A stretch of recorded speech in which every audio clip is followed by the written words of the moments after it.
Bueno, y preguntaba ahora Papa porque saben ustedes que el miércoles arranca el cónclave donde se va a elegir al sucesor del Papa Francisco. Estamos con González acá en el piso. Hola Pau, buen Gonza. día, ¿cómo andás? Todo bien. Y con nuestro invitado Octavio Loprete, que es especialista en Derecho Canónico. ¿Cómo va? Muy bien, muchas gracias por la invitación. Gracias por estar acá. Bueno, el miércoles arranca ya la etapa para saber quién será el sucesor de Francisco. Así es, ya terminamos la primera etapa que sería desde el fallecimiento del Papa, todo el protocolo, las exequias, ahora se están terminando las misas llamadas novendiales de los 9 días, entonces entramos ya en la etapa del cónclave, que de alguna manera ya empezó porque la mayoría de los cardenales ya están en Roma participando de las llamadas congregaciones generales, que son reuniones donde hablan y exponen y dan su visión para tratar de discernir acerca de quién debe ser el elegido. Esto es como las características que debería tener el próximo Papa. Es una etapa, bueno, para la Iglesia, no sé si la más importante, pero evidentemente muy especial. Estos días nosotros escuchamos en los medios un montón de mucha terminología muy precisa y específica, digo, desde un cardenal hasta un consistorio, hasta una congregación, hasta la Capilla Sixtina, y todo está muy determinado en un documento, que el documento vigente para la elección del Papa es de Juan Pablo II de 1996, y ahí está detallado precisamente qué es lo que está ocurriendo y qué es lo que va a ocurrir hasta que salgan a anunciar el nombre del nuevo Papa, no sabemos cuándo. Eso te quería preguntar, Octavio, porque hoy inclusive el Vaticano difundió imágenes, ¿no? Ya en la preparación de la Capilla Sixtina que se viene haciendo a lo largo de esta última semana. ¿Qué es lo que hacen dentro de la Capilla Sixtina? ¿Es como en la película que se cierran las ventanas, se hace un barrido, entiendo, también de seguridad?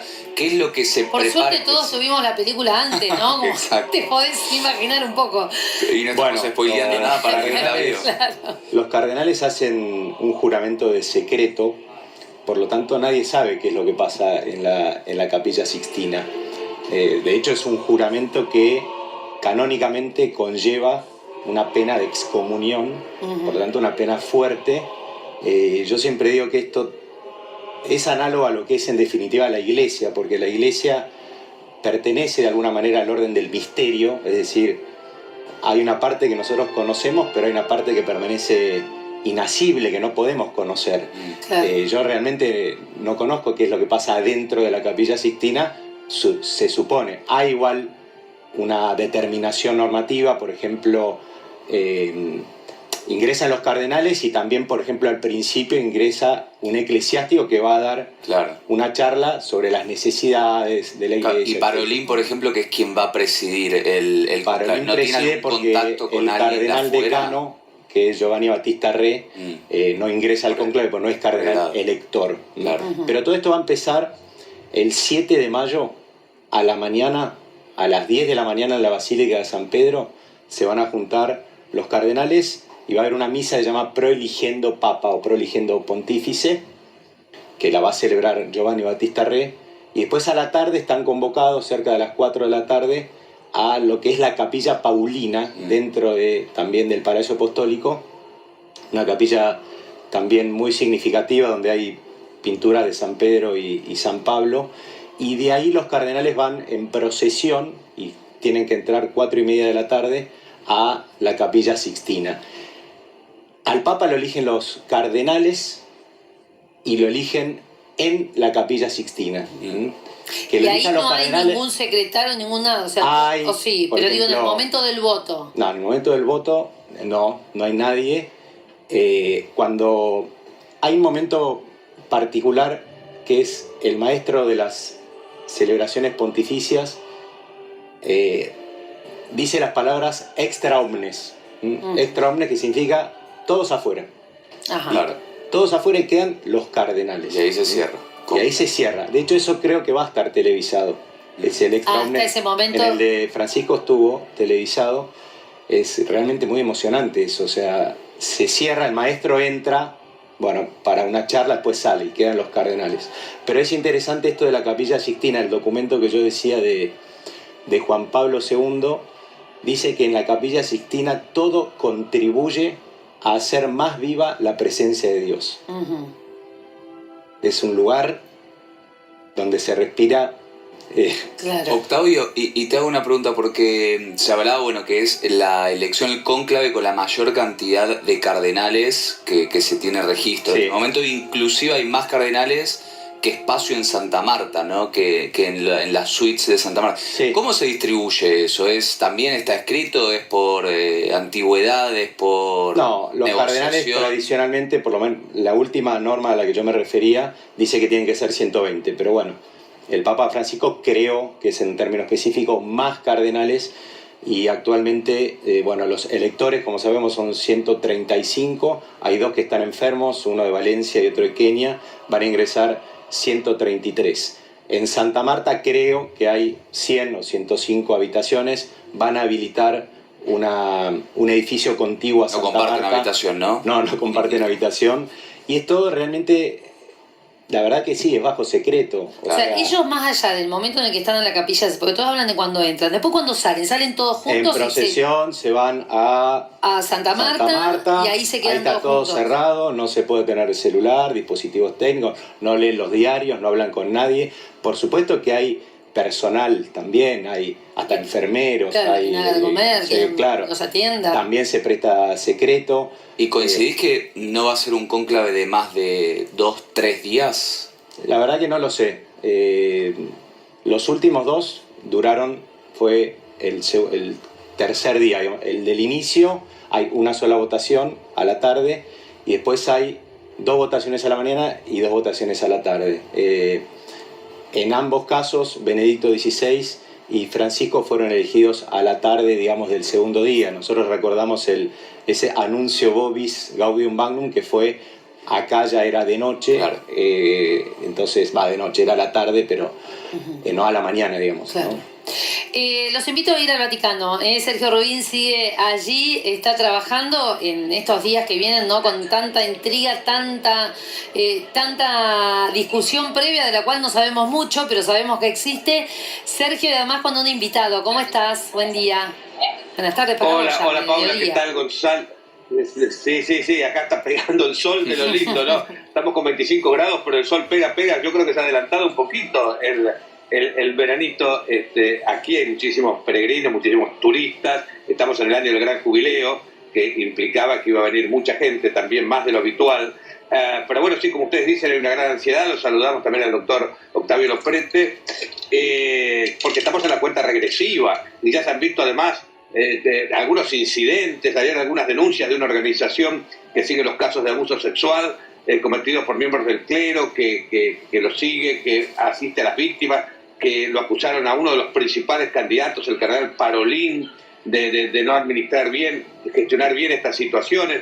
A otro cardenal Tagle de Filipinas, también candidato a papa, también se lo acusó. Después se dijo que en el caso de justamente el secretario de Estado Parolin, que se había desmayado, hubo una versión, fue una fake news, el Vaticano tuvo que salir a desmentirlo. Por tanto, como verán ustedes, empiezan a agregar condimentos de una tensión y parecería ser, más allá de los fundamentos que puedan tener o no, de que evidentemente hay una puja por a ver quién va a ser el candidato, desde afuera por lo menos, y en todo caso, si no les gusta, impugnarlo de alguna manera. Así que bueno, son las cosas que van sucediendo, insisto, en la cuenta regresiva del cónclave. Pero Monseñor Guillermo Karcher, muy conocido para todos los argentinos, es funcionario de la Secretaría de Estado del Vaticano hace mucho tiempo, muy conocido por los argentinos, es porteño, porque él además en todos estos años ha tenido la gentileza de recibir a tantos argentinos para las audiencias generales que querían ver al Papa y demás, y ha estado por supuesto muy cerca del Papa Francisco. Así que en principio, Monseñor, gracias por acompañarnos. Una primera impresión, a usted se le fue un amigo. Se me fue un padre, se me fue un amigo, y justamente hoy una semana de las exequias, así que todavía estamos en pleno duelo. Mañana terminan los novendiales, estos 9 días de luto, así que bueno, y se abre otra etapa. Fue impresionante, digamos, todo lo que significaron la misa exequial, las multitudes. Ustedes tuvieron, y usted trabajó palmo a palmo para recibir a más de 150 delegaciones. 159 de todo el mundo, vinieron jefes de Estado, ministros, casas reales, y bueno, cada uno compartió ese momento de gran dolor acompañando en el adiós a nuestro querido y amado Francisco. Y también muchísima gente que se volcó a las calles, eso está claro, la plaza... Hasta el río se llenó la plaza San Pedro y hasta el río Tíber, ¿no? En el fondo se veía la multitud y alrededor mismo del Vaticano. ¿Sí? Fue impresionante. ¿Ustedes calculaban que iba a haber esta respuesta? ¿Qué preveían? Sí, lo calculábamos porque es un papa querido, ha sido un papa muy querido, un papa muy cercano a la gente, y esta gente se volcó a la plaza, así como él se volcó el día de Pascua para abrazarlos a todos pocas horas antes de fallecer. Bueno, y ahora los cardenales están todos reunidos, contaba recién aquí Paula, Gonzalo, en estos plenarios que tienen mañana y tarde, lo que decimos nosotros popularmente el precónclave, ¿no? 133 los electores, pero hay más que superan los 80 años que no van a entrar a la capilla, pero que están participando. Exacto, es un momento fundamental porque tienen que conocerse entre ellos, presentarse y a sincerarse, poner sobre la mesa todas las cartas con los deseos del ministerio que tiene que asumir, entre ellos el que será el próximo Papa. ¿Se le parecerá el futuro Papa? No sabemos, a Francisco. Esperemos que sí, la continuidad creo que es el deseo de muchos, y aparte aportar lo propio, cada uno tiene su personalidad, proviene de una cultura, de una historia, así que esa es la riqueza de la Iglesia que sigue adelante, ¿no? En los siglos. Paula, Gonzalo, creo que Sí. el señor Karcher, Guillermo Karcher, los está escuchando si le quieren transmitir alguna pregunta desde allí. Hola, ¿cómo le va, Guillermo? Buen Hola. día. Yo le voy a hacer una pregunta más bien técnica que no sé si me puede contestar, pero varios nos han preguntado y entonces se la tengo que trasladar, y que tiene que ver con las visitas al Vaticano. Gente que está viajando, que tenía ya las entradas para poder conocer el Vaticano. Obviamente la Capilla Sixtina no la van a conocer, pero digo, mientras dure todo esto, ¿está abierto al turismo, no? El resto está todo abierto, sí, Ajá. absolutamente. Sí, sí. O sea, Lo visita que no normal y excluido de la cerca. visita de un turista o de la Capilla Sixtina, por supuesto. Aclaremos que las capillas sixtinas estarán cerradas mientras esté el cónclave. Después, Claro. Después se abrirá nuevamente al público, sí, claro. si bien termina la elección del Papa, se vuelve a abrir. La desactivan, le sacan la estufita, todo eso, ¿no? Todo esto se desmonta, ahora está esa salamandra donde se queman los votos puesta, y bueno, es un momento único que vive la Iglesia, ¿no? La elección del sucesor de San Pedro. Y Monseñor y Sergio también por cuestiones protocolares, después ¿cómo continúa una vez electo el Papa? ¿Cómo es el cronograma una vez esté la elección definida? A ver, yo recuerdo lo que pasó con Francisco, estuve adentro, no en la Sixtina, pero sí asistiendo. Entrábamos y salíamos, justamente escuchaba los comentarios, después de cada votación, los asistentes, hablo de lo que me tocó hacer cuando fue elegido Francisco, en el anterior cónclave, entrábamos para poner orden, poner la botellita de agua, la virome, la papeleta que después tendrían que utilizar y que se consume porque la queman. Volvemos a salir, por supuesto. Ellos quedan votando. Es una cosa que se organiza interiormente, incluso quien hace de secretario, quien toma los votos, quien los quema, todo un mecanismo entre los cardenales electores. Me imagino, lo escuchaba, digamos, me imagino lo que habrá sido estar en ese lugar, entrar en la Capilla Sixtina a cambiar el agua, pero en ese lugar. Cuéntenos un poquito Sí. más de qué se respira, no sé, uno lo ve tan alejado, Sí, no, esa tan como una sacralidad. película, ¿no? No, pero esa sacralidad que comentaban antes existe. Ahí está el juicio final de Miguel Ángel, ¿no? O sea que los cardenales se ponen ante el juicio final, digamos, ahí tienen que votar con absoluta sinceridad, no hay engaño, y aparte está la creación también del hombre y toda la historia de la salvación representada en esas pinturas y frescos que son maravillosos. Pero yo creo que el juicio final es el que más nos señala a cada uno, que cada vez que levantan la vista dicen, bueno, nos jugamos. Monseñor, y una pregunta más me gustaría hacerle. Recién mencionó algo importante, ¿no? Esta intención que posiblemente muchos tienen de que haya una continuidad también en la Iglesia, lo que es el legado del Papa Francisco. ¿Cómo se percibe internamente? ¿Se cree que hay, más allá de lo que muchos quieren, que existe una posibilidad de que eso suceda? Sí, yo creo que sí, porque él por otro lado, la mayoría de los cardenales que van a votar los creó, bien, utilizó ese verbo él, así que están en esa línea, tienen ese perfil. Ahora, el que asuma como papa tiene que tener realmente mucho deseo de servir y mucho coraje para asumir esto. Calculen que no es tanto la elección, sino la aceptación. Esto lo quiero aclarar porque es un detalle. Cuando ellos van votando pueden que elijan a uno, pero si ese uno dice yo no me siento para asumir este rol, sigue saliendo el humo negro, nadie se entera. El momento, cuando cae la ficha, digamos, es cuando el candidato elegido dice acepto. Ahí está, claro. Y una cosita de color, Paula Gonzalo, ahí en esa salamandra que cuenta Monseñor, es donde se queman a la mañana, cuando terminan las 2 votaciones, y a la tarde se queman las papeletas y se le pone algunos componentes químicos. Si no hay elección, se pone un componente químico que da el humo negro. Si hay elección, con otro componente que da el humo blanco. Todos estamos mirando ahí a partir del miércoles a la tarde la chimenea famosa. Pero pasó algo en lo de Benedicto, en una de las jornadas, de las medias jornadas, salió un humo gris. Entonces la gente no sabía bien qué era, pero hay o no hay, no puede ser más o menos. Y bueno, al final no era, después salió Benedicto XVI, pero bueno, una anécdota que todos la recordamos cuando estábamos en aquel momento, porque estábamos todos tan ansiosos, pero supongo que estarán prácticos, Monseñor le dice. No, sobre todo porque puede caer un día o una tarde nublada, de lluvia, no sabemos el tiempo de la semana que viene cómo se presentará, por lo cual hay que ayudar a ese humo a que sea más identificable, y por eso productos químicos. Pero se suma también, cuando salga elegido a la mata blanca, el repique de campanas. Que también se sumó en los últimos años porque ayuda. Ah, mira vos. Ahí estamos, Paula. Octavio Loprete tiene una pregunta para hacerle a Monseñor, si es amable de contestarnos. ¿Cómo le va, Monseñor? Es decir, Bien, yo simplemente quería que usted precise, porque usted recién dijo que lo que se elegía era al sucesor de Pedro. En definitiva, para aclarar a la gente, no se está eligiendo al sucesor de Francisco, digamos, más allá que quizás pueda llamarse Francisco II, no sabemos, lo que se elige es el sucesor de Pedro y el obispo de Roma, ¿no? se elige al obispo de Roma. De hecho, los cardenales tienen esa potestad porque ellos se transforman en clero romano. De hecho, cada cardenal tiene una iglesia adjudicada, donde nos encontramos ahora, que yo estoy hace años, también tenemos un cardenal, después podemos pasar alguna foto. Ellos son clero romano. En la tradición, el clero de Roma elegía a su obispo. Así que entonces mantiene con esto de que los cardenales eligen al sucesor de Pedro. Por eso es el obispo de Roma, digamos. Es el obispo de Roma. El obispo de Roma es el papa, no el papa. Claro. El obispo de Roma se transforma en papa. Claro. ¿Por qué? Y Francisco en eso lo vivió muy intensamente. Me acuerdo cuando pidió incluso la bendición en el balcón.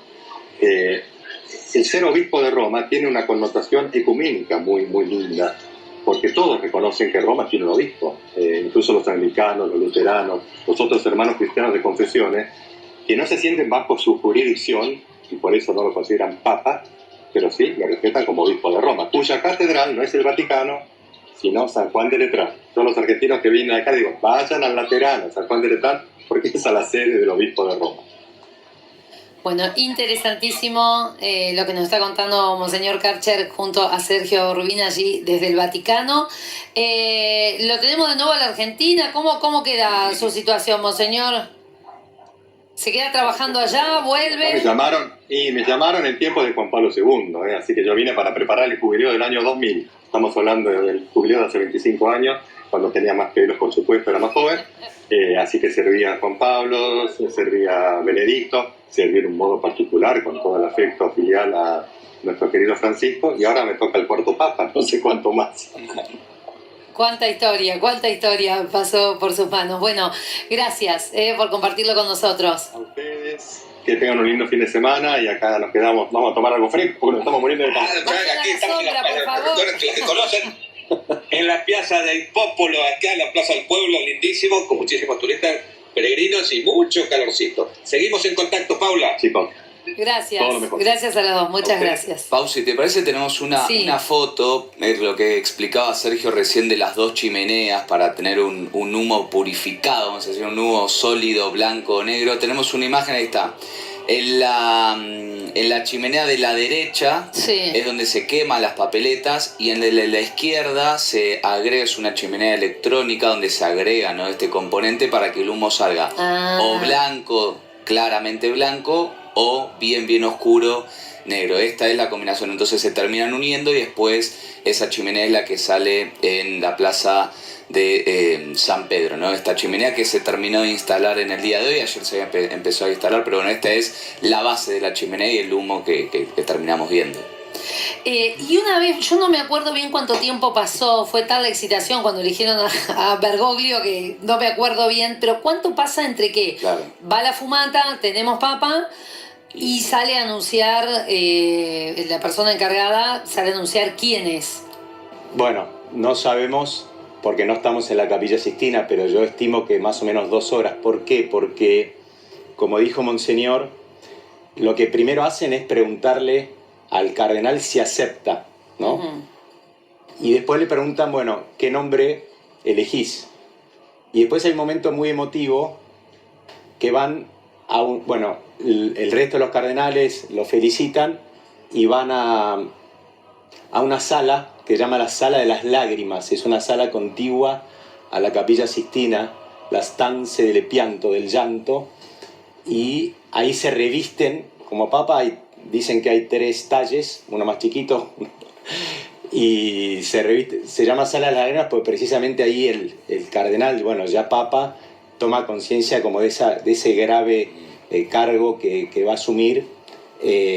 Claro, porque cuando sale ya sale de blanco. Sale de blanco y ahí se dirige al balcón, pero el que anuncia el nombre del Papa es un cardenal llamado protodiácono. En este caso va a ser un cardenal francés. Con Francisco también fue un cardenal francés. Ay, que no le entendíamos bien. Que Sí, porque pobre tenía Parkinson, el cardenal Torán. Y en este caso va a ser el cardenal Dominique Mamberti, que es también francés. ¿Y eso cómo se elige? Está ya determinado, es el primer cardenal de los diáconos, es un tema medio específico, pero es muy emocionante. Bueno, dice anuncio vobis gaudium magnum, o sea, les anuncio una gran alegría, habemus papam. Y ahí hay también una frase en latín que dice eminentissimum ac reverendissimum dominum, o sea, eminentísimo señor. Y ahí pone el nombre de pila, con Bergoglio fue Georgium Marium, ¿se acuerdan? Claro. Georgium Marium, ahí bueno, Georgium Marium ya, Sancta Romana Ecclesiae Cardenalem Bergoglio. En este caso, cuando ya digan el nombre de pila, antes que digan el apellido, uno ya puede inferir quién es. No sé, si dicen Petrus, será Parolín, por ejemplo. Y dice, quisivi nomen imposuit, o sea, que se impuso el nombre de Franciscum. Ya ahí anuncia todo. Claro, y ahí enseguida creo que viene, o no, ahí esperan un poco y bueno, y llega ya revestido de papa, el papa. Y perdón, cortita, ya estamos posicionando en títulos. Y de ahí hasta que asume formalmente. Bueno, después se da... Hay otra ceremonia. Sí, hay una misa normalmente a los 5 o 6 días, la misa de inicio del pontificado. El papa lo eligieron Francisco el 13 de marzo y la misa fue el 19 de marzo, el día de San Tiene que José. armar gabinete, tiene que... Sí, tiene que decir cuál es su programa, es difícil porque bueno... Claro, está poco tiempo. Pero sí, la verdad que son todos ritos milenarios y inclusive yo creo que para la gente que no tiene fe o no cree son realmente muy, muy emocionantes porque pensemos que la iglesia tiene 2000 años, ¿no? Y esto se viene, estamos sí, porque es algo colegial, o sea, nosotros también rezamos, hay una comunión de los santos, hay una comunión con los cardenales y se está eligiendo el Papa número 267, que es increíble, en 2000 años, ¿no? Claro. El sucesor de Pedro. Pedro, claro. Hablando de sucesores, viste que aparecen los papables. Sí. ¿De dónde salen los papables? ¿De los periodistas? ¿De dónde salen? Bueno, por ejemplo, con Francisco el máximo candidato era el arzobispo de Milán, Angelo Scola, que salió Francisco. Cuando salió Juan Pablo II tampoco era el... Yo, digamos, hay una dificultad que la nombró Rubín, que es que los cardenales no se conocen tanto. Piensen que hay 252 cardenales de 90 países diferentes, Claro. bueno, 135 electores, es muy difícil, porque los cardenales, que es como el senado del Papa, no todos viven en Roma. Algunos viven en Roma, los que tienen algún cargo u oficio, pero el resto gobierna normalmente diócesis importantes. Por ejemplo, bueno, lo que era Bergoglio, o el cardenal Poli, argentino, que va a participar del cónclave. Entonces, no se conocen. Es difícil discernir, saber quién puede ¿Y ser. reciben como pero una evidentemente hay información de cada candidatos. uno? ¿Cómo? O sea, yo No, cardenal, Perfil. No, eso no. ¿cómo me entero? Se van conociendo, no sé, por ejemplo, bueno, se nombra mucho a Parolín, él como secretario de Estado, Conoce a Claro. como conoce mucho, pero bueno, todo lo que podamos decir realmente es futurología, y hay que confiar en que el Espíritu Santo va a ayudar, o por lo menos el Espíritu Santo va a provocar que no se elija a quien no se va a elegir. Creo que esa puede ser una síntesis. Qué interesante. Bueno, todo, la verdad que todo es interesante, todo Sí. es por redescubrir y aprender a medida que va pasando. Si bien, bueno, tenemos la posibilidad de, vos nos explicaba que ya está todo escrito, pero después, En realidad el Papa ya está elegido. Lo que pasa es que falta, Dios ya sabe quién va a ser el Papa. mirá, me iba a tirar una primicia. Falta que los cardenales digan quién es, pero Claro. ya está el Papa. No, y aparte siento que nos va a rememorar todo lo de Francisco también a los argentinos, ¿no? En el momento en que salga el nuevo Papa al balcón, como que va a haber una comparación. Y también se hablaba, ¿no?, esta semana de lo alta que dejó la vara también el propio Francisco, con todas sus reformas que Sí. inició, con todos sus lineamientos generales. Sí, bueno, una pista quizás, se dice que cuando viene un papa o de muchos años, muy largo, no sé, como Pío XII, o Francisco, que fue un papa, vamos a decir, especial, si quieren, en cuanto inclusive a las formas, etcétera, a veces se trata de elegir a alguien, no sé, más moderado o más grande para que no dure tanto, para que las cosas se acomoden. Claro. Eso pueden Más de ser transición, teorías. Lo que ¿no? pasa es que, por ejemplo, cuando murió Pío XII, dijeron, bueno, vamos a elegir a Juan XXIII, que era grande, como para que dure poco, las cosas se acomoden, y Juan XXIII convocó el Concilio Vaticano II, que fue como una reunión muy, muy importante que marcó la Iglesia y la sigue marcando. Entonces uno nunca sabe qué es lo que hay que discernir o cuál es el candidato más Bueno, después Igual Pablo Francisco era un papa que, bueno, que tenía, sobre todo en el último tiempo, ¿no?, bastante, un sector importante de la iglesia en contra, porque no estaba de acuerdo con todas estas reformas. Así que hay que ver ahí, ¿no?, que se está debatiendo siempre, quién siempre gana la hay pulseada. un juego, pero bueno, la verdad hay que confiar en que se va a elegir a la persona que la Iglesia Católica necesita en este siglo, en este tiempo. Hay que confiar. No, decía, perdón, después de Juan Pablo II, que también fue un pontificado largo, Ratzinger... Que ya era grande, ya Ratzinger. era grande. Claro. ¿No? Claro, El mismo por eso ejemplo digo. de papado más de transición, tal vez. Claro, papado de transición, se acomodan las cosas, y bueno, pero no sé, no sabemos, quizás No. viene otro más revolucionario. ¿A qué hora son las reuniones? ¿Son a las horas de acá, 10 de la mañana? No. Las reuniones son, Acá.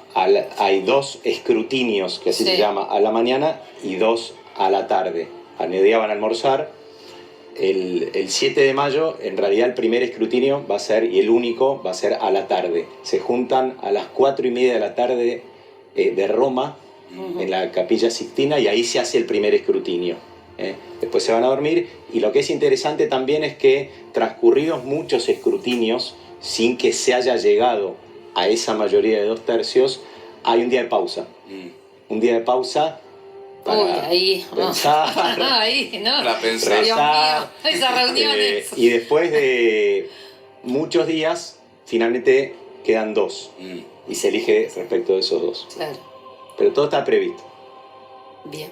Bueno, y recordemos, perdón, que oficialmente todavía no llegaron todos los cardenales. Hoy Matteo Bruni, ¿no?, el vocero del Vaticano, lo repitió. No llegaron todos los cardenales, son 133 los que van a ingresar a la capilla Sixtina, pero los que ya están en el Vaticano ya están negociando entre ellos también. Y lo que mencionaba recién Sergio es tremendo, ¿no? La fake news de Parolin, que es uno de los favoritos, uno que no puede participar, otro que... Digo, hay una conversación, una negociación que ya se está dando muy, pero muy activa. Sí, ellos tienen juramento de secreto, inclusive ahora en las congregaciones generales, este precónclave que decía Sergio, pero eso no impide que entre ellos hablen, salgan a comer, digamos, todavía no, obvio, bueno.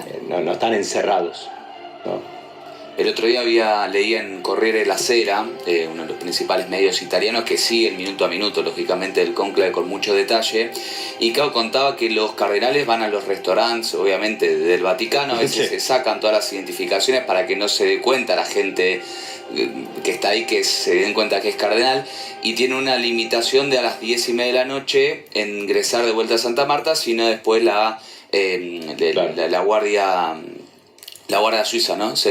La Guardia Suiza les tiene que chequear si es exactamente. Sí, para que la gente sepa, que bueno, es conocido, los cardenales, como vemos en las pantallas, tienen ese color púrpura, que en realidad es un color como rojo, púrpura escarlata, que significa como el martirio, o sea, la disposición a servir a la iglesia hasta la muerte, el color, ¿no? Por eso quizás vemos muchos revestidos como color morado. Esos no son cardenales, los cardenales son los de color más rojo. Octavio Loprete, muchísimas gracias por todos estos conocimientos que nos trajiste esta mañana. Gonzalo, Pablo, un placer. Gracias. Paso.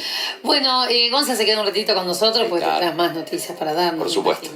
Aparte está el internacional esta tarde a las 2. Ahora hacemos la pausa y ya venimos.